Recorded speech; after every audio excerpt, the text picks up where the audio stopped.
મોરબીના શણાળા રોડ પર વાહન ઓવરટેક કરવા બાબતે થયેલી બોલાચાલીએ લોહિયાળ સ્વરૂપ ધારણ કર્યું છે, જેમાં એક સોની વેપારીની હત્યા કરવામાં આવી છે.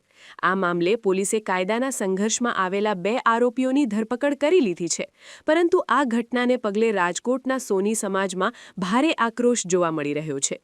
ન્યાયની માંગ સાથે રામધૂન બોલાવી વિરોધ પ્રદર્શન કરવામાં આવ્યું હતું.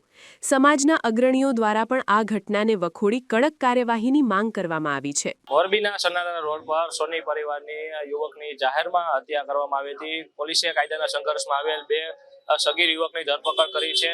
જતીનભાઈ આદેશરા નામના યુવક છે, તેમની સરા જાહેર હત્યા કરવામાં આવી હતી. રાજકોટ સોની પરિવારમાં ભારે રોષ જોવા મળી રહ્યો છે. ત્યારે સોની પરિવાર દ્વારા અત્યારે રામધૂન બોલાવીને ન્યાયની માંગ કરી રહ્યા છે. ત્યારે આપણી સાથે શું નામ તમારું? મારું નામ નેમિસ પાટડિયા. ખાસ તો સરા જાહેર સોની પરિવાર યુવકની હત્યા થઈ છે અને અત્યારે તમે ન્યાયની માંગ સાથે રામધૂન બોલાવી રહ્યા છો, શું કહે? આજે સોની સમાજના આશાસ્પદ યુવાન, માત્ર પરિવારને નહીં પરંતુ સમગ્ર સમાજના યુવાન, આશાસ્પદ યુવાન કે જે એકદમ નિર્દોષ આજે રોડ ઉપર જઈ રહ્યા હતા ને એમની તીક્ષ્ણ છરીના ઘા મારીને જે હત્યા નિપજાવી છે, ખૂબ જ દુઃખદ અને આઘાતજનક બાબત સમગ્ર સમાજ માટે છે. ત્યારે હું માનનીય ગૃહમંત્રી શ્રી, પોલીસ પ્રશાસન તેમજ સરકારશ્રીને વિનંતી કરવા માંગુ છું કે જલ્દીથી જલ્દી આમનું જે કોર્ટમાં કેસ ચાલે એ ફાસ્ટ ટ્રેક કોર્ટમાં ચાલે, જેથી કરીને પરિવાર અને સમાજને તાત્કાલિકના ધોરણે ન્યાય મળે.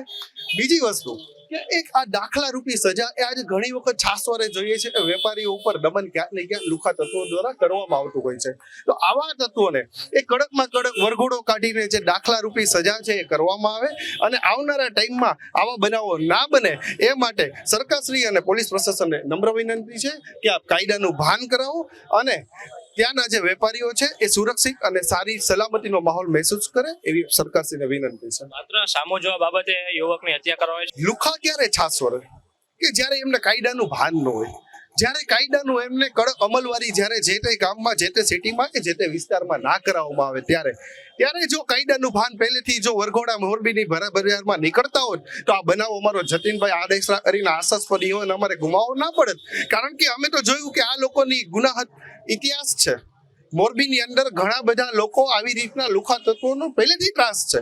તો હું વિનંતી કરવા માંગુ છું પોલીસ પ્રશાસનને, સરકારશ્રીને, ગૃહમંત્રીશ્રીને કે આવનારા ટાઈમમાં જલ્દીથી જલ્દી ન્યાય આપો, અમારા સમાજના દીકરાને ન્યાય આપો. આશાસ્પદ યુવાનો તો સાથે સાથે ચેતવણી પણ આપવા માંગુ છું કે આશાસ્પદ યુવાન અમે ગુમાવ્યો છે. સોની સમાજ એક શાંત સ્વભાવનો સમાજ છે, પરંતુ આવનારા ટાઈમમાં જો અમને ન્યાય નહીં મળે તો અમે ગાંધી ચિંધ્યા માર્ગે ઉપવાસ આંદોલન કરીશું. આપની હવે શું માંગ છે? માંગ એક જ છે અમારી, ફાસ્ટ ટ્રેક કોર્ટમાં કરાવવામાં આવે, જલ્દીથી આમને વરઘોડો કાઢીને કાયદાનું ભાન કરાવવામાં આવે એવી અમારી સરકારશ્રીને વિનંતી. આજે રીતના રાજકોટ સોની પરિવારમાં ભારે રોષ જોવા મળે છે. ત્યારે એક જ માંગ કરી રહ્યા છે કે આ જે કાયદાના સંઘર્ષમાં આવેલ જે સગીર યુવકો છે તેમને સરા જાહેર વરઘોડો કાઢો તેવી માંગ છે. કેમેરામેન વિપુલ ચૌહાણ સાથે કરણ જોગલ, અબતક ચેનલ, રાજકોટ.